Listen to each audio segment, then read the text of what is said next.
All right, so let's just start. So I figured I would put this together because everybody's asking how to draft elves, basically. I think I've been drafting elves a lot on stream. Sam Black's been drafting it a bunch.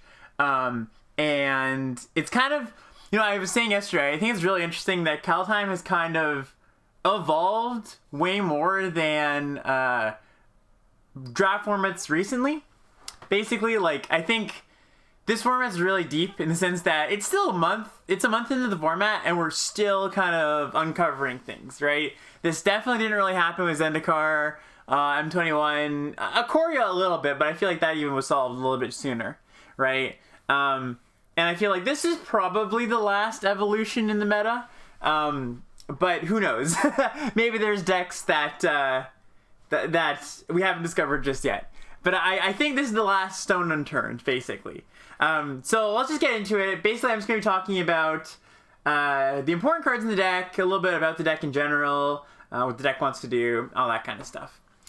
Anyways, let's just get into it. So, why do I like elves? I think that's a really important question.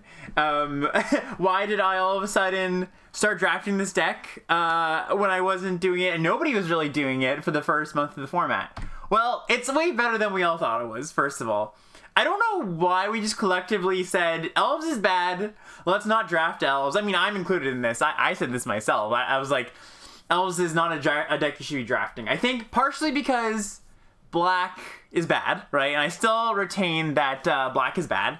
And I think the other part of it is, if you look at the commons, they aren't very impressive, right? They're just kind of like this collection of cards that don't look like they amount to anything in particular. And so the logic of that is like, okay, well, let's look at the uncommons to see how good those are, and the rares to see how good those are. And if you're looking at the uncommons and rares and you kind of think, oh, well, this isn't a deck that comes together that often, but I think that's okay. I think in general you should be, this goes for any archetype, but I think elves kind of highlights this, where it's like, it's okay for an archetype to not exist solely at common. Like, a lot of times when you get into an archetype, it's going to be because of rares and uncommons, basically. And that is what elves is for the most part. It's a deck that you want the uncommons to get into first, but I don't think that's an inherently bad thing, which is the thing I'm trying to get out here. The next thing I like about it is, of course, it's very underdrafted. Right? I've had multiple picks. Obviously, this is just one pick. But there's this pick here where I had to take Cyril's Packmate over Herald in the first go-around. I was like, well, that's a real shame, because I'm pretty sure I first picked Herald Unites the Elves. And then it just came back, right? And this is just, you wouldn't see this for basically any other color combination. Or at least rarely, anyways. You don't wheel gold cards all that often in this format. And, again, this is just one pick. But this happens pretty consistently with the cards that are important to elves. Maybe not as blatantly obvious as wheeling a great gold uncommon, but I think this is something that happens more often than not, basically. Or way more often than any other color pair. So it is underdrafted. It is a place to exploit in the metagame, which is very rare, right, at this point in the format. Usually the places to exploit in the metagame they come like a weekend, 2 weeks in, when people don't know what's going snow early on. Then the aggro decks the week after, right? We're a month in, and people still aren't drafting this deck. Almost now, people are catching on. I will say, but I think in your given pod, this deck is just more open than basically all the other decks, right? It's a good home for the black cards, right? So this, now that I kind of know how to draft elves, I don't feel bad about taking Feed the Serpent early. All of the black cards, one of the problems with the black cards is that they just don't fit well with the other colors, except for green. I think they play particularly well with green because they both kind of want to play this mid-rangey slow game. They just don't. The black commons don't play well with the white cards. That's why black-white's atrocious. They don't play well with the red cards all that well. The commons don't, for sure. The black commons don't play well with the red cards. I think black can sort of play well with blue, but no, still it's kind of iffy. But I do think they play really well with the green cards. And so whereas before I was a little bit tepid about first picking Feed the Serpent or second picking it. Now, mind you, I don't love first picking it still, but if I see it third or fourth, I'm kind of in for it these days. And of course, you get to use Elderfang Disciple, even cards like Villadroit's used to good effect in this deck, right? So that's just a huge boon. Also, you kind of get you have a home for these gold cards that kind of don't have a home, basically. Like Furia is obviously a great card, but she can't be played. Like, you don't want to be playing back Black White. Right? That's the key. And this is a good splash in your elf deck. Same with Trickster's God's Heist. This is like a weird card, very good in your elf deck, right? There's a lot of gold cards, and we'll get to them, that are similar to this, where it's like these cards come around a little bit later. Carter's Vicious Return is another one, where like they don't really have a home, or the deck that they belong in isn't that good, or the deck that they look to belong in, like, they don't actually fit. Like, I don't think Carter's Vicious Return is that good in what's it called, in Red Black, but it's pretty good in Elves, is what I'm trying to say here. And of course, another good thing is you still get to play the busted great green cards, right? You get to play Sorrel's Packmate, you get Space Spirit of the Eldegard. One of the things I'm going to get to is that you do have kind of like, you can integrate with Snow pretty easily, right? There's a lot of crossover there. So you can just like free roll the Snow cards a lot of the time if that's open. You get to play Ravenous Lindworm, like all the goodies, and of course Jaspira Sentinel, which we'll get to that one. But that is a real boon, right? Like, I think one of the great things about green in this format is it just pairs well with everything. Not only because the cards play well with all the other colors, but they're just good cards, right? They're just very good cards. And that's just, I'm starting my draft green a lot of the time. And that means that if the elf synergies present themselves, I can move in, and that's just great, right? It's already something I want to do, and Elves kind of plays into that, right? And yeah, this is the point I was getting at, where it's like you can easily integrate Snow synergies into Elves, where the Snow synergies, the powerful Snow cards, I think objectively are the most powerful thing to do in the set, right? If you gave me, if you said build a 40 card deck from all the cards in this set and using, X amount of rares, uncommons, commons, I'd probably be building Snow, right? Using Snow synergies. I think it's just, on an abstract power level, the best thing to do. And the problem, of course, with that is that it's not always open, especially now that the world knows Snow is very good. It's just not something you can reliably get into. But if most of your deck is relying on elf synergies, you get to play the good Snow cards kind of, not free roll. You still have to pick up the Snowlands, but not at the same rate as you would for a normal Snow deck, right? So like, if Snow is sort of open, you kind of get this best of both worlds thing where you get to get like half the Snow cards, half elf synergies, and have a very good deck overall.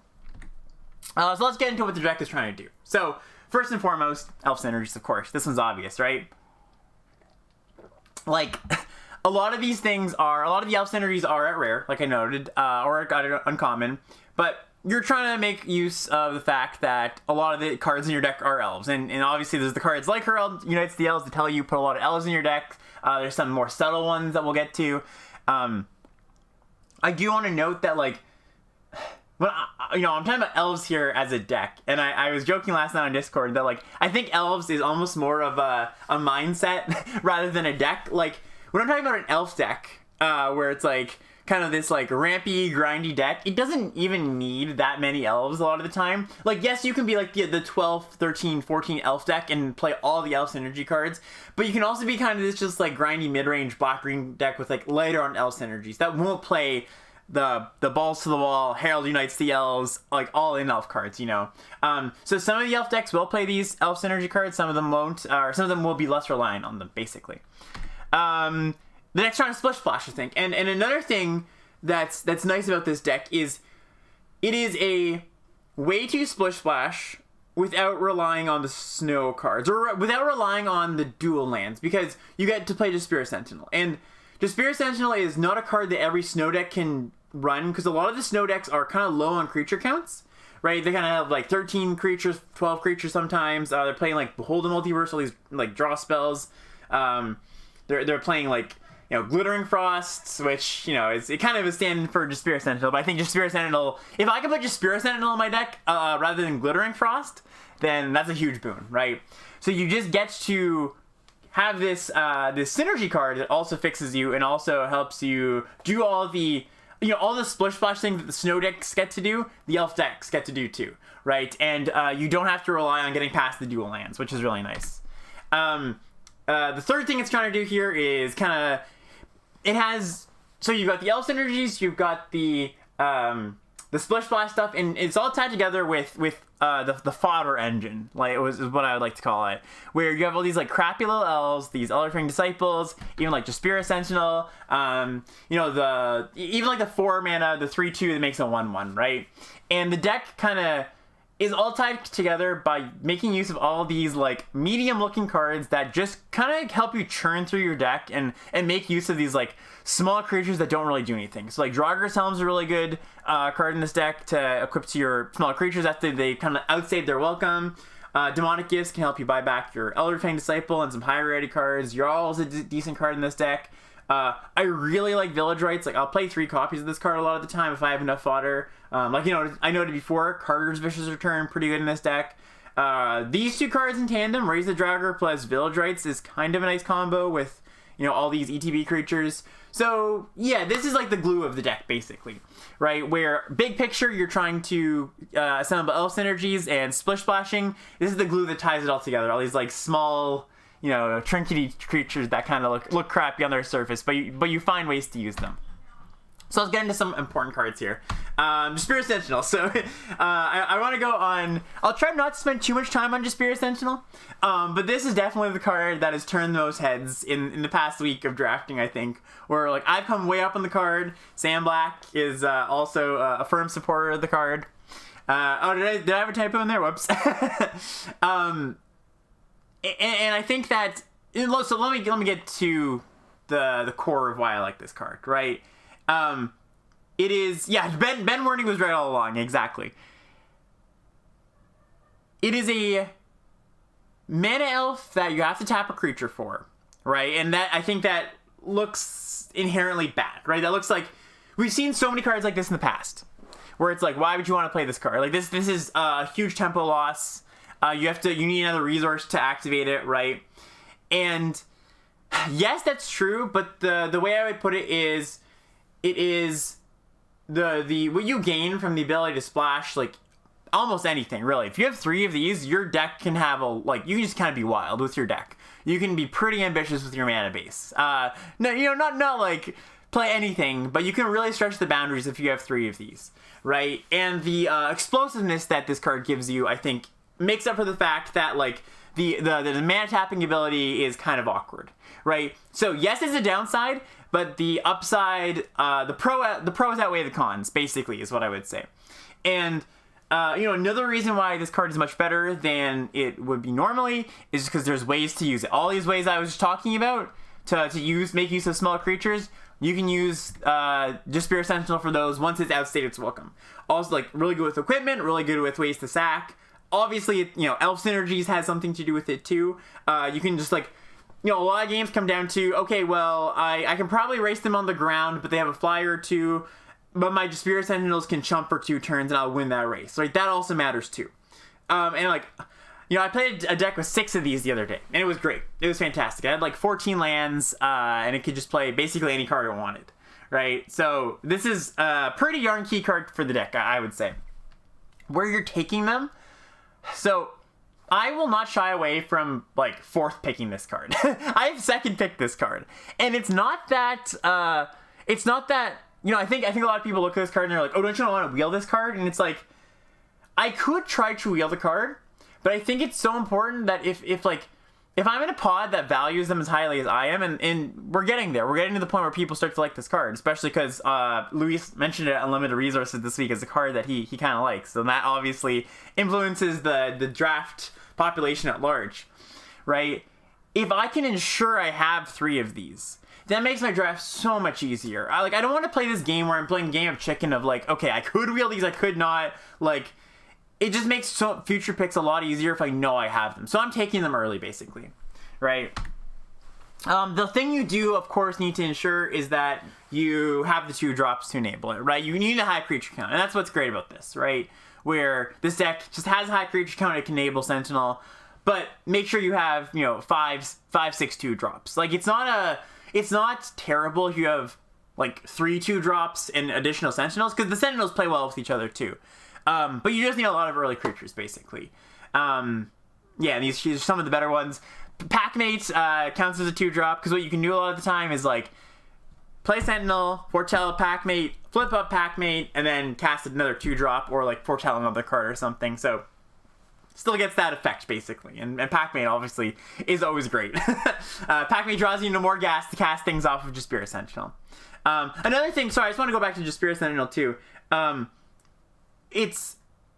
This is, you know, Luis actually talked about this card. You know, he explained some important stuff about this card too. But when you have a lot of things, like powerful cards or a lot of card draw, like that's when Mana Elves are at their best, right? Where, like, in any format, a Mana Elf is not a full card. Like, almost ever. They're like, you know, 1 mana 1/1s, 1 mana 1/3s or whatever. That's not a real card. And I've actually been lower on Mana Elves, lower than most people, I would say, in most formats. I really, like, there's going to be some decks that are Mana Dork decks and some decks that aren't Mana Dork decks, right? And the decks that are Mana Dork decks have a bunch of ways to draw cards, have a bunch of, you know, good top end. These aren't just generically good cards, and you shouldn't just put them in your deck just generically, right? Just don't just put Spirit Sentinel in your deck. You want ways to draw cards, and of course, you know, Village Rites is one of the better ones to just like churn through your deck, help you cast more stuff. But if you have Behold the Multiverses, stuff like that, that's great too, right? Is this a beatdown deck or a grindy deck? It is a grindy deck. It's almost certainly a grindy deck, but it can have a good beatdown too. Do not shy away from beating down. Basically, like, it's not the main plan, but you can do that. The one I'm trying to wrap around my mind is on the list is Priest. It says 3 for 1. So Priest is odd because sometimes it's not going to be a card in your deck, like you just can't activate it reasonably. But you know, a percentage of the time, like I was saying before, where you're kind of like crossing over with the snow stuff, Priest is a real card. You know, it's not. This isn't going to be good in all of your elf decks, but I'm just putting it here as a 2-drop in the elf decks that can also run the snow synergies, basically. All right. So some more important cards here. Yeah, it's a good raise dead target. Exactly. Yeah, that's a great point to play. So past Jaspira Sentinel, I think it's Skemvar Shadow Sage is probably one of the most important cards, and I think this one is another really underrated card. So my decks that have Skemvar Shadow Sage play out very differently than my decks that don't, because a lot of the times, like the one of the problems with this deck is it does have trouble closing quickly. Like, your goal is generally to stall out the board, and win with, you know, bombs, high rarity cards, or yeah, just the perfect elf synergies, basically. And this helps you not care about how you're winning, because this is just your one card win condition. If you just play this, you recur it a few times. Obviously, Return Upon the Tide is the best thing because you get 2 elves when it comes back from the grave. It just makes the deck. It makes the deck work on a different axis, basically, right? Where you don't have to worry about combat or what's happening. You just have to survive and then Shadow Sage them a few times, right? Yeah, it's Zenith Flare, exactly. So chat says Zenith Flare. Stan says, do you play discard synergies with the Ellerfang, or is it just a 1/1 elf? It's basically just a 1/1 elf that gives you value and you can buy back sand, is the way I would put it, right? Yeah, and the 2/5 body is just really nice on the Shadow Sage. That's hard to say. One of the tricky things about the Shadow Sage, though, is it doesn't die very easily. So, like, this is why I want to include Village Rites a lot of the time, because you need this card in your grave. You need to get this card in your grave. If you're facing decks that are attacking with a bunch of small creatures, they can kind of like attack all. Maybe they lose a creature or two, but this doesn't die, and they might just be able to kill you before you can bring this back, right? So you do want a way to get this in your grave so you can recur it. Yeah, the card is very important. Like I said, it helps you play a game on kind of a different axis than the decks that don't have Shadow Sage. Or sorry, I should say the elf decks that have Shadow Sage play a game on a different axis than the elf decks that don't have Shadow Sage. Is this a tier 1 deck where your goal is to be in Elves, or is it more tier 2? where you'll go into it once it appears to be open, says Wormhole. So, right now, I'm trying to get into it in most of my drafts, just because it's very open, right? I think it's pretty good. Like, I don't think it's a busto good deck or anything, but for the where you're getting these cards, I'm trying to get into it, basically, is the way I would put it. Like, at least for now, this deck is very undervalued. Who knows what's going to happen in a week or two, you know? But if you're going to a draft today, I would say it's tier 1 in the sense that it's a good deck and you can get it consistently. Next, I want to talk about King Harold a little bit. So, obviously a great card. Worth noting that it also gets warriors, so keep note on your warrior count. These are common splashes, Sfella and Master Scald. You know, the elf deck can splash pretty easily because of just Spirit Sentinel. And so you're just going to be picking up a lot of good cards that you're playing on the splash, like Sfella. Master Scald plays well with all those sagas I was talking about that you're playing in these decks with the Trickster's God Heist and Carter's Vicious Return, and obviously the rare if you can get that Binding, right? And it also plays really well with Demonic Gifts, which is really nice. Just being able to go like, you know, it's a menace creature, right? So they're going to want to block it. And being able to go like, Demonic Gifts, when you block my Herald, kill your 2 things, get another elf when it comes back, right? So that's pretty interesting. Yeah, Finn, that's a good point, Sirgovitz. Sirgovitz plays out Finn, the 1/3 Death Touch. That's also a warrior. So Herald can also find that. Yeah. And the equipment. So this is just, you know, both these cards, Draugr's Helm and Elven Bow, have kind of gone way up in my estimations. I think these cards are quite good. Elven Bow a little bit more than Draugr's Helm, because what Elven Bow does, it actually provides something really important to the deck where, again, the goal is to create a board stall. And this just helps you not die so well against like the white aggro decks, or like, I don't know, there's not really many blue decks trying to kill you with flyers, but generally the white aggro decks that are trying to kill you with evasion, with Pegasus and Raptor and such, right? It just shuts those down so well. So it's a really important card, and of course it gives you an elf too. Helps you grind in the late game, helps you make use of, you know, these are the 2 kind of cards that help you make use of your elves that are kind of just sitting around doing nothing. Suit up, make a 4/5 menace every turn and stuff like that, you know. So the equipment's pretty important. And of course I want to talk about the rares, because this is how you're going to get into the deck a lot of the time. I will... Water break. I will first pick a lot of these and go into the deck because of it. Not so much like Avenger. Avenger is the least good one here, and War Master is the most busted one here. This card is extremely good. If you have War Master in your deck, kind of like Shadow Sage, your deck plays out pretty differently, where you just have this like inevitability engine where it's just like, if you can buy this thing back a turn or two, because they're gonna kill it. This thing's gonna die. So you need to make sure you have ways to raise dead this. But if you do, it's very easy to just run away with the game. I would pick Herald Unites the Elves first out of a kind of weak pack. Tyvar Kell, Crippling Fear is another good elf card. Nexus is interesting, where I think this is the best Nexus deck. I don't love this card in general. I think it's okay. But there's just a lot of, like, turning everything you control into an elf matters for a lot of cards.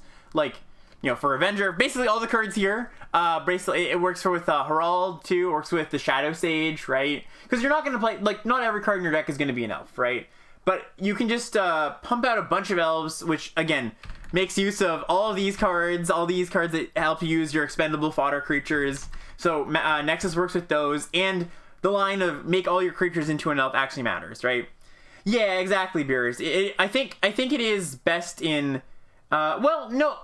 So I guess you know, Beer says feels best in Elves deck, didn't quite get there. I guess the way I put it, Beer, is it's good enough to just keep making fodder, and like turning your non-elves into elves matters a lot, because you're not going to get a deck with like 14, 15 elves. I don't think it's just not going to happen, right? There's you're going to have pack mates, you're going to want to play your other good cards, stuff like that, right? So I do like Nexus in the deck. Seraph has some weird like anti-synergy where you don't really want to be wrathing your board, but obviously it's still a good card. And yeah, that's these cards basically. Wormhole says, do you play Goldvein Pick in this deck? Do you pick it highly? No, I don't play Goldvein Pick in this deck very often. Like, if you have just Spirit Sentinel as an early 1-drop creature, like, you can play it, but I just find it's kind of superfluous. Like, your creatures don't get in very well, is the problem, right? They just don't connect that well, and that's what you really want with Pick. Right, so like you could play it, but I'm not excited about it basically. All right, and here's two rares that are kind of like not obvious elf rares, but I have played these both before to good effect. Reflections, obviously copying all your elves is great. Reflections plus Shadow Sage is pretty sick. You just completely, boom, kill them in one shot a lot of the time. Rally the Ranks is also pretty darn good. Fat Sharper says, don't you have to remove counters for Sir Elf? It's still great. Yeah, no, I mean, like, obviously, I said anti-synergy, but this is still a good card. I'm not saying don't play this card, Dan. I'm just saying, you know, there's some tension. That's all I'm saying. Beer says, at this point, I'm convinced the general public would draft better if they stuck with your stick of never taking Goldvein pick. I think so too, Beers. I think so too. Yeah, so these are pretty good cards for the deck. Notable splashes in the deck. Sol Ravager is kind of like a Skemvar Shadow Sage, but doesn't count. You know, it's not an elf itself, but it goes to a creature, which is obviously a notable upgrade. Trickster's God's Heist is here as a stand-in for just all the splashable sagas, and Master Skald is here to buy back those sagas. And the sagas specifically, like, the ones that make use of, like, dirtily creatures, right? Like the Heist, like the Carter's versus Return. Those are the ones that you get later, right? I think that's it. Oh, Struggle for Skemvar is the one card that I want to note, because it is a lot worse in this deck than your average removal spell. Like, your creatures are generally small. It's fine, right? Like, it's not going to be an awful card, but I don't take this card, like, I'm never prioritizing this card. You want to rely on the black removal spells in this deck, right? Your creatures are generally small. Struggle's going to be, again, like, fine but not fantastic, basically. And yeah, we're going to end off with a picture of just Spirit Sentinel. Alright, so that's my little presentation for today. If anybody has any questions, feel free to ask. But if not, we'll just get into some drafting.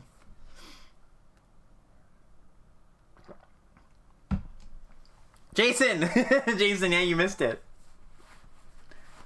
Jason, the resident elf expert.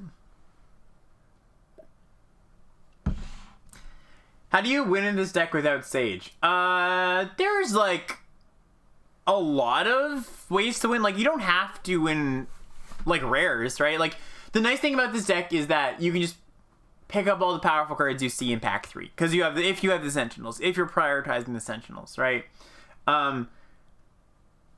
Shadow Sage is the easiest route to victory, but it's by no means the only one, right? You can still just attack, right? You can, like, these creatures don't attack, like, extremely well, but they still attack pretty darn well, especially in multiples. When you can start to, like, attack all, use the demonic gifts, rebuy an elf that gets blocked or something like that, right? You don't need to, like, be hard.